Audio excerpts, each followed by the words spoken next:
Pompiers Solidaires, c'est une association qui regroupe plusieurs délégations régionales, départementales et locales en France. Donc on est pratiquement sur plus de la moitié du territoire français.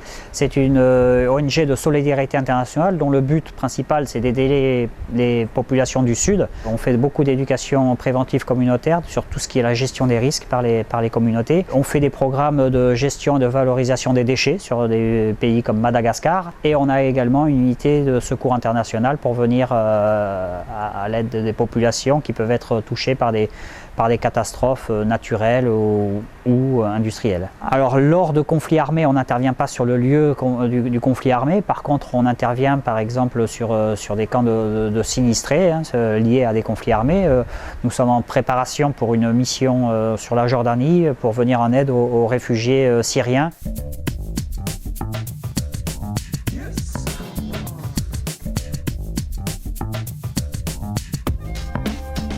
Pompiers solidaires en France, on est à peu près 200 qui sommes actifs, c'est-à-dire qui partons sur des missions, etc. Et on a un certain nombre de personnes qui nous suivent sans être des gens qui sont actifs. Sachant que tout le monde, même dans les actifs, ne sont pas forcément des pompiers. On a à peu près la moitié de pompiers et l'autre moitié qui sont des gens qui, par leur connaissance ou par leur envie simplement d'aider, donc qui font des formations internes à l'ONG, peuvent apporter leur savoir-faire dans les pays du Sud.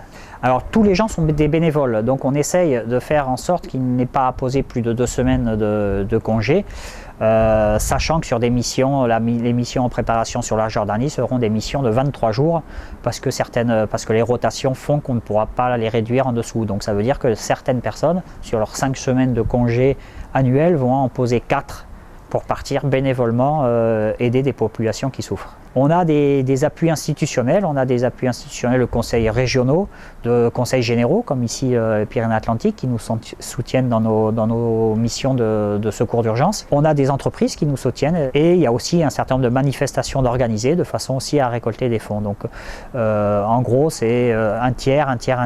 Et on a quelques donateurs fidèles qui font des virements mensuels ou trimestriels parce qu'ils croient en nos actions et on les informe régulièrement de où va leur argent, puisqu'on n'est que des bénévoles. Donc quand 1 euro est donné à l'association, 7 euros est apporté au pays du Sud.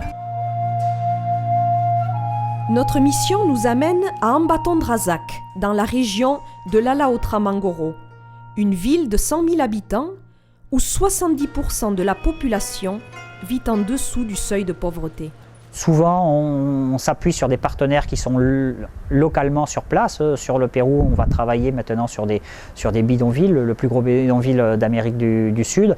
Et c'est un de nos contacts avec lesquels on travaille depuis près de 20 ans, le Corps général des pompiers du Pérou, qui nous a sollicité pour venir en aide et aux pompiers locaux qui aident les gens dans ces bidonvilles, mais surtout pour aider à mettre en place une éducation préventive sur la gestion des risques sur ces bidonvilles, c'est-à-dire les risques liés aux maladies sexuellement transmissibles, tout ce qui est l'éducation par rapport aux risques sanitaires, ça va être les risques par rapport à la délinquance. Donc on travaille avec eux de façon à mettre en place des plans de tâches communautaires, de façon à les rendre autonomes et pas attendre de l'aide d'un État qui ne viendra pas forcément les aider dans les bidonvilles. Nous, on apporte simplement notre savoir-faire qu'on pourrait avoir, mais le travail continue par les partenaires locaux qui sont sur place et qui travaillent au quotidien.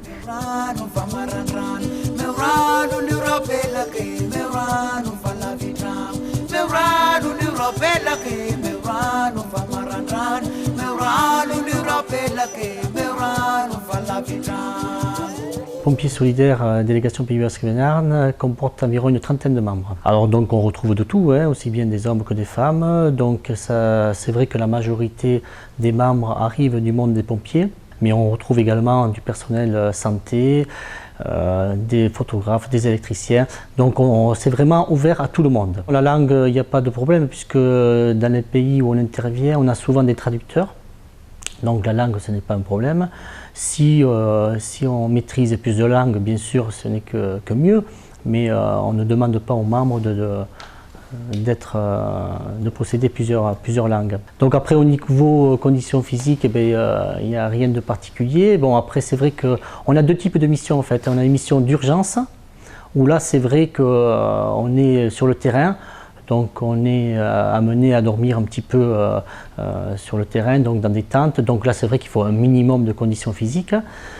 Après donc on a les missions de développement où là donc on est logé dans des hôtels, et là il n'y a pas besoin de conditions particulières. Pour adhérer donc à Pompiers Solidaires, il faut faire des formations en interne qu'on délivre. Donc ce sont des formations d'une journée. Donc à partir de là, il y a des fiches de candidature pour les missions qui sont délivrées. Si l'adhérent répond aux critères, il peut postuler.